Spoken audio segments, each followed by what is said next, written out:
Hello students, welcome to my English class. আজ আমরা English গ্রামারের ক্লাসে ভয়েস চেঞ্জের ক্লাস করব। ভয়েস চেঞ্জ, ভয়েস কথার অর্থ কি? বাচ্য। আর চেঞ্জ মানে জানো পরিবর্তন, বাচ্য পরিবর্তন। অর্থাৎ আমরা কি করব, অ্যাক্টিভ ভয়েস থেকে প্যাসিভ ভয়েসে যাব। ভয়েস দু রকমের, অ্যাক্টিভ ভয়েস এবং প্যাসিভ ভয়েস। অ্যাক্টিভ এবং প্যাসিভ। আমাদের এই ভয়েস চেঞ্জে কী করতে হয় না, মূলত অ্যাক্টিভ থেকে প্যাসিভ ভয়েস যেতে হয় বা প্যাসিভ থেকে অ্যাক্টিভ ভয়েসে আসতে হয়। অ্যাক্টিভ ভয়েস কথার অর্থ হচ্ছে কর্তৃবাচ্য, কর্তৃবাচ্য, আর প্যাসিভ কথার অর্থ হচ্ছে কর্মবাচ্য। এবার এই জিনিসগুলো কি, কর্তৃবাচ্য কী বা কর্মবাচ্য কী, মানে অ্যাক্টিভ ভয়েস কী বা প্যাসিভ ভয়েস কী, সেগুলো নিয়ে আলোচনা করব। তার আগে একটা সেন্টেন্স আমি লিখছি। দেখো, অ্যাক্টিভ ভয়েসে সেন্টেন্সটা হচ্ছে the hunter killed the lion. Passive ভয়েসে হচ্ছে the lion was killed by the hunter. এখানে দেখো, অ্যাক্টিভ ভয়েসে সাবজেক্টকে, সাবজেক্ট হচ্ছে দ্য হান্টার, বা মানেটা হচ্ছে দ্য হান্টার মানে শিকারি, কিল্ড মানে মেরেছিল, দ্য লায়ন মানে সিংহটিকে।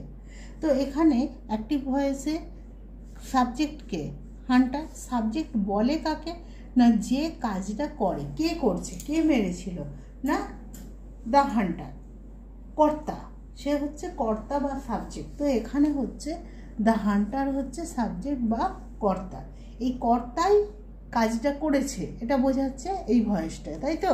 তাই এটা হচ্ছে অ্যাক্টিভ ভয়েস।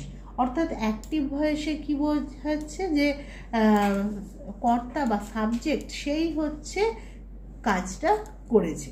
কিন্তু দেখো, প্যাসিভ ভয়েসে এখানে কি হয়েছে, দ্য লায়নটা আগে চলে এসছে। The lion was killed by the hunter, অর্থাৎ এটার কথার অর্থ হলো সিংহটি হান্টার কর্তৃক নিহত হয়েছিল, সিংহটিকে শিকারিটি মেরেছিল, সিংহটিকে শিকারিটি মেরেছিল। তো এখানে সাবজেক্টকে, এখানে সাবজেক্ট হচ্ছে দ্য লায়ন, তাই তো, সিংহ। এখানে কিন্তু কাজটা কিন্তু কিল্ড মানে হত্যা, এই হত্যার কাজটা কিন্তু লায়নটা করছে না, তাই তো? সাবজেক্ট কিন্তু এখানে ডুয়ার নয়, সাবজেক্ট কিন্তু এই সেন্টেন্সে কাজটা করছে না, অর্থাৎ কাজ কিন্তু যেটা হচ্ছে একটাই হচ্ছে কিল্ড। তো অ্যাক্টিভ ভয়েসে সাবজেক্ট বা কর্তাই কাজটা করেছে সরাসরি, এরকমটা বোঝাচ্ছে। কিন্তু প্যাসিভ ভয়েসে কি, কর্তা বা সাবজেক্ট কিন্তু কাজটা করছে না, সেই কাজটার ফল ভোগ করছে, এরকম বোঝানো হচ্ছে, তার ওপর কাজটা করা হচ্ছে, এরকমটা বোঝানো হচ্ছে সাবজেক্টের ওপর, সেটা হচ্ছে প্যাসিভ ভয়েস। তাহলে অ্যাক্টিভ ভয়েসে কর্তা নিজে কাজটা করছে, সরাসরি কাজটা করছে, তখন সেটা হচ্ছে অ্যাক্টিভ ভয়েস। কর্তা স্বয়ং ক্রিয়া সম্পাদন করে, তাই সেটা অ্যাক্টিভ বা সক্রিয়। কিন্তু প্যাসিভ ভয়েসে কি না, যখন বাক্যের অবজেক্টটা সাবজেক্ট হয়ে যায়, তো এটাকে কি বলা হয়, দ্য লায়ন, এটা হচ্ছে অবজেক্ট, অবজেক্টটা কিন্তু এখানে সাবজেক্ট হয়ে যায়, তখন ভার্বটা প্যাসিভ ভয়েসে থাকে। কর্তার দ্বারা ক্রিয়া সম্পাদিত হলেও কর্তা কিন্তু প্যাসিভ বা নিষ্ক্রিয়, এখানে কর্তা কিন্তু নিষ্ক্রিয়, কর্তা কিন্তু কাজটা করছে না, কর্তার ওপর কাজটা করা হচ্ছে, তো এটাকে বলা হচ্ছে প্যাসিভ ভয়েস। এটা হচ্ছে অ্যাক্টিভ ভয়েস এবং এটা হচ্ছে প্যাসিভ ভয়েস। এবার এই অ্যাক্টিভ বা প্যাসিভ করার আমাদের কিছু নির্দিষ্ট নিয়ম আছে। প্রথমে আমরা এই সেন্টেন্সটা নিয়েই আলোচনা করি, the hunter killed the lion, the lion was killed by the hunter. কী নিয়মে আমরা এই কাজটা করলাম? এই যে দ্য হান্টার, এটাকে বলা হচ্ছে সাবজেক্ট, দ্য লায়ন হচ্ছে কি, অবজেক্ট, এটা বললাম। অবজেক্ট মানে কি আর সাবজেক্ট মানে কি? সাবজেক্ট মানে হচ্ছে কর্তা, সাবজেক্ট মানে হচ্ছে কর্তা, অর্থাৎ কে করেছে, কাজটা কে করছে, সেটাকে বলা হচ্ছে সাবজেক্ট বা কর্তা। তো এখানে কাজটা কে করছে, দ্য হান্টার। দ্য হান্টার শিকারি সম্বন্ধেই বলেছে। আমরা জানি যখন বাক্যকে ভাগ করা হয় সাবজেক্ট প্রেডিকেটে, সাবজেক্ট কাকে বলে না, যার সম্বন্ধে বাক্যে কিছু বলা হচ্ছে সেই হচ্ছে সাবজেক্ট। তো এখানে হান্টার সম্পর্কে বলা হচ্ছে। এবার কি কাজ করেছে? কিল্ড, মেরেছে। এবার কাকে মেরেছে? যখন ভার্বকে কি বা কাকে দিয়ে প্রশ্ন করব, যে উত্তর পাবো সেটাই হচ্ছে অবজেক্ট। তো ভার্বকে প্রশ্ন করি কাকে মেরেছে, না দ্য লায়ন, তাই লায়নটা হয়ে গেছে অবজেক্ট, যেটাকে বাংলাতে আমরা বলবো কর্ম। তো এখানে কর্তা, ক্রিয়া, কর্ম, এই তিনটে জিনিস আমরা পেলাম। দ্য হান্টার হচ্ছে কর্তা বা সাবজেক্ট, কিল্ড হচ্ছে ভার্ব বা ক্রিয়া, এবং দ্য লায়ন হচ্ছে অবজেক্ট বা কর্ম। তো এটাকে যখন আমরা প্যাসিভে নিয়ে যাব তখন কি করব? অবজেক্টটা সাবজেক্ট হয়ে গেছে, দ্য লায়ন হয়ে গেছে। এরপরে আমরা একটা বিভার্ব এনেছি, ওয়াজ। কেন এনেছি? না এটা কিলটা পাস্ট টেন্স আছে, তাই পাস্ট টেন্সের বিভার্ব আমি ওয়াজ বসিয়েছি। তারপর মূল ভার্ব কি আছে? কিল। কিল হচ্ছে মূল ভার্ব, তার পাস্ট পার্টিসিপল ফর্ম কিল্ড, সেটা বসিয়েছি। তারপর বাই দিয়ে এই সাবজেক্টটাকে অবজেক্টের জায়গায় পাঠিয়েছি, দ্য হান্টার। চলো আমি অন্য সেন্টেন্স দিই, তাহলে তোমাদের আরও ভালোভাবে বুঝতে সুবিধা হবে। দেখো, আই ইট রাইস। এখানে তাহলে আইটা কি? আইটা সাবজেক্ট, আইটা সাবজেক্ট, ইটটা কি? ভার্ব, রাইসটা কি? অবজেক্ট। আমরা তাহলে কি করব? অবজেক্টটাকে সাবজেক্টে নিয়ে যাব, সাবজেক্টটাকে অবজেক্টে। তো অবজেক্টটা সাবজেক্টে নিয়ে যাই, রাইস। এরপর কি বসাবো? না যে টেন্স, সেই টেন্স অনুযায়ী বিভার্ব। এবার তোমরা বলবে বিভার্ব কোনগুলো? বিভার্ব সেটা আগে আগে দেখে নাও। বিভার্ব কোনগুলো? প্রেজেন্ট টেন্স হলে, প্রেজেন্ট টেন্স হলে তার বিভার্ব কি কি? অ্যাম অথবা ইজ অথবা আর, এগুলো হচ্ছে প্রেজেন্ট টেন্সের বিভার্ব। আর পাস্ট টেন্স, পাস্ট টেন্সের বিভার্ব কি কি হবে? ওয়াজ বা ওয়ার।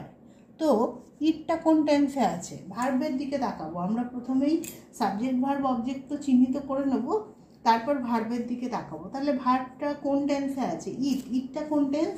তোমরা জানো কনজুগেশন চার্ট তোমাদের মুখস্থ করতে হবে। ইট, তারপরে কি থাকে? প্রেজেন্ট টেন্সে ইট, পাস্ট টেন্সে এট, এবং পাস্ট পার্টিসিপলে ইটেন থাকে। তাহলে আমরা ইটটা তাহলে কোন টেন্স? Present tense. তাহলে যখন প্রেজেন্ট টেন্স, আমাকে প্রেজেন্ট টেন্সের ভার্ব দিতে, বিভার্ব দিতে হবে। প্রেজেন্ট টেন্সের বিভার্ব কী কী? অ্যাম অথবা ইজ অথবা আর। তো রাইজের পরে কি বসে? অ্যাম বসে? বসে না। অ্যামটা কার পাশে বসে? শুধুমাত্র আই এর পরে বসে। আর বসে? বসে না। কেননা রাইজ হচ্ছে মানে আনকাউন্টেবল, তাই এটার সঙ্গে সিঙ্গুলার ভার্ব যাবে। তো রাইজের সঙ্গে সিঙ্গুলার ভার্ব কি বসাবো আমরা? ইজ, তাই রাইজ ইজ। এরপরে আমরা কি করব? বিভার্বটা দেওয়ার পরেই মেন ভার্বের past participle form. Main verb কোনটা? ইট, তার পাস্ট পার্টিসিপল ফর্ম তাহলে কি হবে? ইটেন। Rice is eaten. তারপর বাই দিয়ে সাবজেক্টটা যেমন, অবজেক্টটা যেমন সাবজেক্ট হয়েছে, তেমনি সাবজেক্টটা অবজেক্ট হবে। আইটা কি হয়ে যাবে? আই বসাবো না, আইটা থাকলে আমাদেরকে মি বসাতে হয়।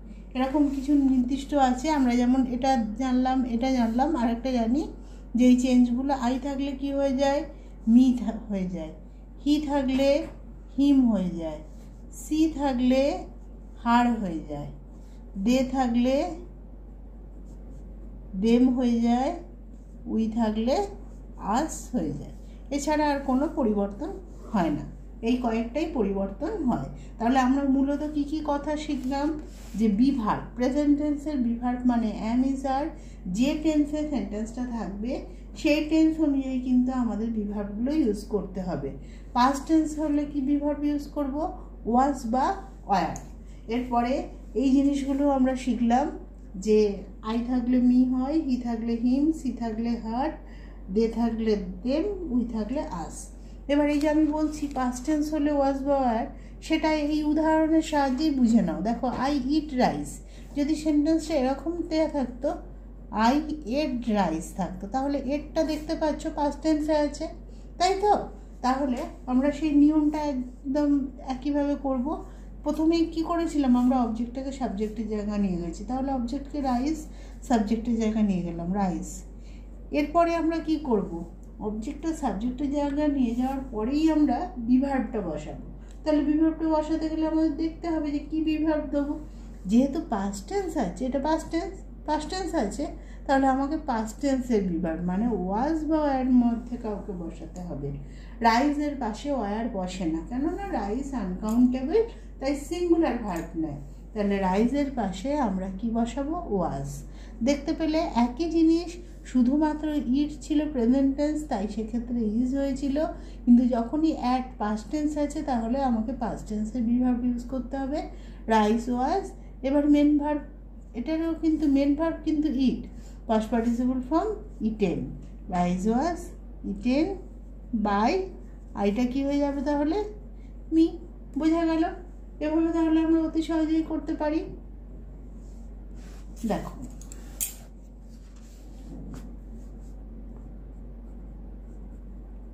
the dog followed the man। তাহলে তোমরা নিজেরাই এটা করতে চেষ্টা করো। The dog followed the man. Subject K? The dog, followed হচ্ছে ভার্ব, দ্য ম্যান হচ্ছে অবজেক্ট। তাহলে আমরা করি, তাহলে আমরা কি করব? কোনটা? দ্য ম্যান অবজেক্ট, সেটাকে আমরা সাবজেক্টের জায়গায় নিয়ে যাই, দ্য ম্যান।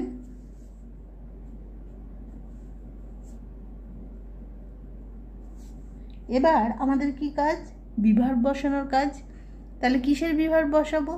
এই ভার্বটা দেখেই কিন্তু আমাদের বুঝতে হবে যে এটা কোন টেন্সে দেওয়া আছে। দেখো, ফলোড ইডি যুক্ত আছে, ফলোটা তো প্রেজেন্ট টেন্স, ইডি যুক্ত আছে মানে পাস্ট টেন্স আছে, তাহলে পাস্ট টেন্সের বিভার্ব আমাদের দিতে হবে। পাস্ট টেন্সের বিভার্ব কী কী? ওয়াজ ওয়ার, তাহলে আমরা ওয়াজ ওয়ারের মধ্যে কাউকে দেবো, দ্য ম্যান মানে লোকটি, একজনকে বোঝাচ্ছে, তাহলে ওয়াজ বসাতে হবে, দ্য ম্যান ওয়াজ ফলো। এবার কি করবো? এর past participle form, ফলোর past participle form হবে ফলোড, তাহলে এটাই হবে ফলোড বাই। এবার সাবজেক্ট অবজেক্টের জায়গায় বসাবো দ্য ডগ, তাহলে কি হলো? The man was followed by the dog. তাহলে আমরা যে নিয়মটা শিখলাম সেটা হচ্ছে প্রেজেন্ট ইনডিফিনাইট টেন্স এবং পাস্ট ইনডিফিনাইট টেন্সের এই যে ভয়েস চেঞ্জ, এই রুলসগুলো টেন্সের রুলসের সঙ্গে পরিবর্তিত হয়। মানে টেন্স যে বিভিন্ন প্রকার, আমরা কি জানি টেন্স কয় প্রকার? 3 প্রকার, তাই তো? প্রেজেন্ট টেন্স, পাস্ট টেন্স এবং ফিউচার টেন্স। প্রত্যেক প্রকার টেন্সকে আবার 4 ভাগে ভাগ করা হয়, indefinite, continuous, perfect, perfect continuous. তো আমরা এখানে মূলত আলোচনা করছি ইনডিফিনাইট টেন্স নিয়েই আলোচনা করছি। ইনডিফিনাইট অর্থাৎ প্রেজেন্ট ইনডিফিনাইট, একদিকে আমরা লিখছি প্রেজেন্ট ইনডিফিনাইট টেন্স, মানে তার ভয়েস চেঞ্জ কীভাবে করব, এবং আমরা করছি পাস্ট ইনডিফিনাইট, তার ভয়েস চেঞ্জ কীভাবে করব, সেগুলো নিয়ে আলোচনা করছি। এর আগের নিয়মগুলো আমি বলে দিয়েছি, এরপর আমরা কয়েকটা প্র্যাকটিস করব, তাহলে আমরা পার্থক্যটা বুঝতে পারবো। যেমন ধরো,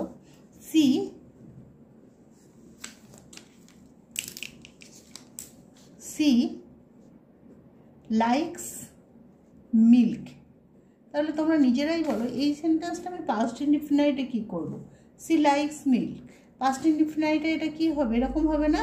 সি লাইকের পাস্ট টেন্স হবে না লাইকড, সি লাইকড মিল্ক এটা হবে, তাই তো? এবার আমরা এই দুটো সেন্টেন্সের ভয়েস চেঞ্জ করব, তাহলেই আমরা নিয়মটা বুঝতে পারবো। সি লাইকস মিল্ক, তাহলে সিটা আমি বলেছি ভয়েস চেঞ্জ করতে গেলে সবসময় আমরা সাবজেক্ট ভার্ব অবজেক্টকে চিহ্নিত করব। সিটা সাবজেক্ট, লাইকস ভার্ব এবং মিল্ক অবজেক্ট। এক্ষেত্রেও সিটা সাবজেক্ট, লাইকড হচ্ছে ভার্ব এবং মিল্কটা অবজেক্ট।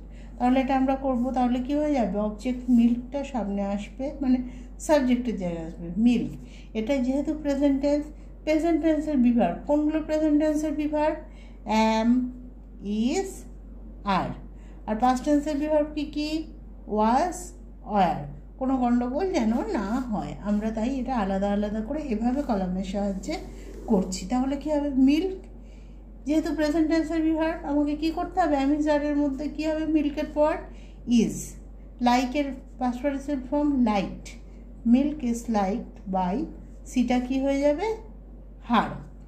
তো এখানে যেহেতু পাস্ট টেন্স একই হবে, মিল্কটা সাবজেক্টের জায়গা এলো মিল্ক, কিন্তু ইজ হবে না, পাস্ট টেন্সের be verb was, milk was liked by her.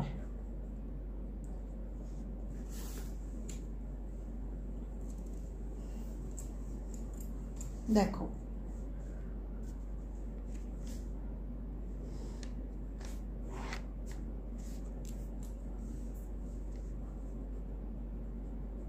children like sweets. He did it. আমি এটা আলাদা করে দিয়েছি দুটো ঘরে, যাতে তোমরা বুঝতেই পারো যে কোনটা প্রেজেন্ট টেন্সে আছে আর কোনটা পাস্ট টেন্সে। কিন্তু পরীক্ষার সময় তোমাদের কিন্তু এরভাবে আলাদা করা থাকবে না, তোমাদের একসাথেই দেওয়া থাকবে। তোমাদের কিন্তু নিজেদেরকে এই ভার্বটা দেখে চিনতে হবে, আইডেন্টিফাই করতে হবে যে এটা কোন টেন্সে আছে, এবং সেই মতো তোমাদেরকে বিভার্ব ইউজ করে অ্যাক্টিভ থেকে প্যাসিভে নিয়ে যেতে হবে। দেখো চিলড্রেন লাইক সুইটস, তাহলে children subject, like verb, sweets হচ্ছে অবজেক্ট। তাহলে প্রথমেই আমরা অবজেক্টকে নিয়ে আসবো সুইটস। তাহলে বিভার্ব কি হবে? অ্যামিজার। তাহলে কোনটা হবে? সুইটস, প্লুরাল আছে তাই হবে are, sweets are. Main verb কি? Like, past participle form liked, sweets are liked by children.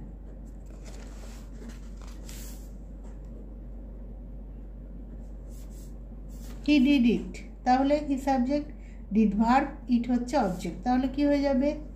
It past tense did, তাহলে বিভার্ব কি হবে? ওয়াজ বা ওয়ার, ইটের পরে ওয়াজ বসে। ইট ওয়াজ, ডিড আছে তার মানে মেন ভার্ব কি? ডু, আর past participle form done. It was done by, এটা কি হয়ে যাবে? Him, it was done by him. বোঝা গেল? তাহলে প্রেজেন্ট টেন্স থাকলে কি করব, পাস্ট টেন্স থাকলে কি করব? They believe me, she helped me. তাহলে they subject, believe verb, me object. অবজেক্টকে সাবজেক্টের জায়গা নিয়ে গেলাম। মি, আই থাকলে মি হয়, তাহলে মি থাকলে সেটা আই হবে অবশ্যই। আই বিলিভ প্রেজেন্ট টেন্সে আছে, তাহলে প্রেজেন্ট টেন্সের বিভার্ব অর্থাৎ অ্যাম অথবা ইজ অথবা আর। তো I am, main verb believe, past participle form believed. By, they থাকলে কি হয়ে যায়? Them, I am believe by them.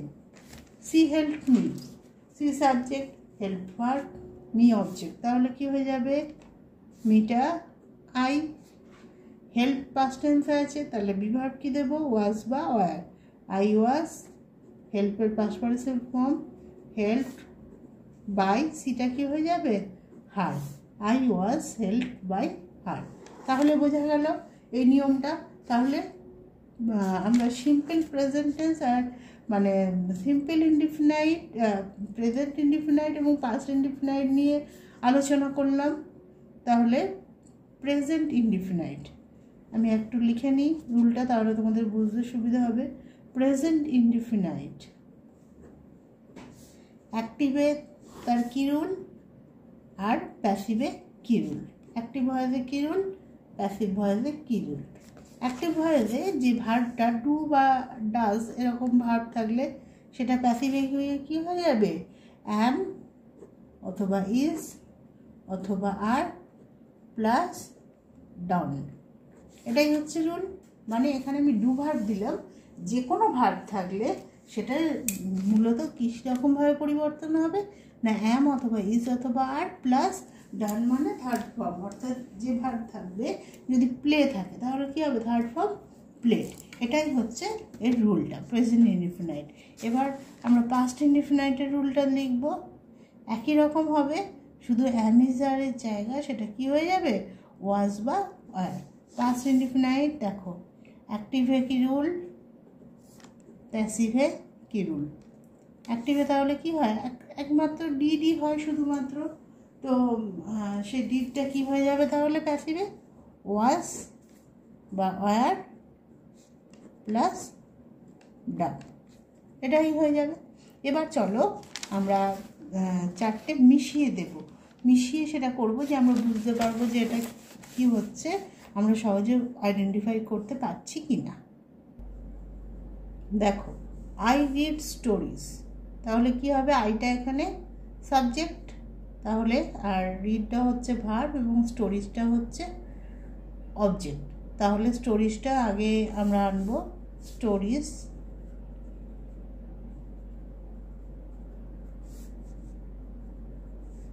Present টেন্সে আছে। অবশ্য রিডটা রেড উচ্চারণ হয়ে পাস্ট টেন্সও হতে পারতো, কিন্তু এটা প্রেজেন্ট টেন্সে আমরা করছি। স্টোরিজ যেহেতু প্লুরাল আছে তাই প্রেজেন্ট টেন্সের বিভার্ব এম ইজ আর, তাহলে আর হবে স্টোরিজ আর রেড। পাস্ট পার্টিসিপল ফর্মে একই বানান থাকে, উচ্চারণটা খালি আলাদা হয়, রিড রেড রেড হয়, তাহলে বানান একই থাকবে, রেড রেড উচ্চারণ, স্টোরিজ আর রেড বাই, আই থাকলে সেটা হয়ে যাবে মি। এরপরে দ্বিতীয়টা, they build the house, they subject, build verb, the house object. তাহলে বিল্ড, এই ভার্বটা দেখেই আমাদের বুঝতে হবে যে এটা কোন টেন্সে আছে। বিল্ডটা পাস্ট টেন্সে আছে, বিল্ড BUILD, বিল্ড হচ্ছে প্রেজেন্ট ফর্ম, বিল্ড হচ্ছে পাস্ট ফর্ম। তাহলে কি হয়ে যাবে, দ্য হাউস অবজেক্ট ও সাবজেক্ট হবে, দ্য হাউস পাস্ট টেন্স যেহেতু পাস্ট টেন্সের be verb was, the house was build, third ফর্মও কিন্তু build, build build build BUILD, build by, যেটা হয়ে যাবে them. I help him, I subject, help হচ্ছে ভার্ব, হিম হচ্ছে অবজেক্ট। তো হেল্প ভার্বটা দেখে বুঝতে পারছি যে এটা প্রেজেন্ট টেন্সে আছে, হিম অবজেক্ট, সাবজেক্টের জায়গায় গেলে কি হবে হি, তাহলে প্রেজেন্ট টেন্সের বিভার্ব অ্যাম ইজ আর, হি এর পরে ইজ হয়, হি ইজ, হেল্পের মেন ভার্বের past participle form helped, he is helped by, আইটা কি হয়ে যাবে মি, তাহলে he is helped by me. চারটা, he stole my book, he subject, stole verb, my book object. তো স্টোল ভার্ব থেকে আমাদের বুঝতে হবে এটা কোন টেন্সে আছে, past tense, steal stole stolen. তাহলে অবজেক্ট কোনটা, মাই বুক, মাই বুকটা আমরা নিয়ে গেলাম সাবজেক্টের জায়গা, মাই বুক ওয়াজ, যেহেতু পাস্ট টেন্স বিভার্ব ওয়াজ হলো, স্টিল স্টোল থার্ড ফর্ম কী হবে স্টোলেন বাই, হিটা হয়ে যাবে হিম, মাই বুক ওয়াজ স্টোলেন বাই হিম। তাহলে এই চারটে আমরা প্রেজেন্ট পার্স মিশিয়ে প্র্যাকটিস করলাম। এরপর আমরা এই চারটে তোমাদেরকে হোমওয়ার্ক দিচ্ছি, তোমরা কমেন্টে এর আনসারগুলো লিখে জানিও। একেরটা রাম ড্রজ এ পিকচার, দুয়েরটা চিলড্রেন বট টয়েস, তিনেরটা শি ফোন্ড মি, চারেরটা he sells fish in the market. তাহলে আজ আমরা এ পর্যন্তই আলোচনা করলাম। পরের ভিডিওতে ভয়েস চেঞ্জের আরও যে রুলগুলো, present continuous, past continuous, present perfect, past perfect ইত্যাদি, এই সমস্ত রুলগুলো নিয়ে আলোচনা করব। আশা করি ভিডিওটা তোমাদের কাজে লাগবে।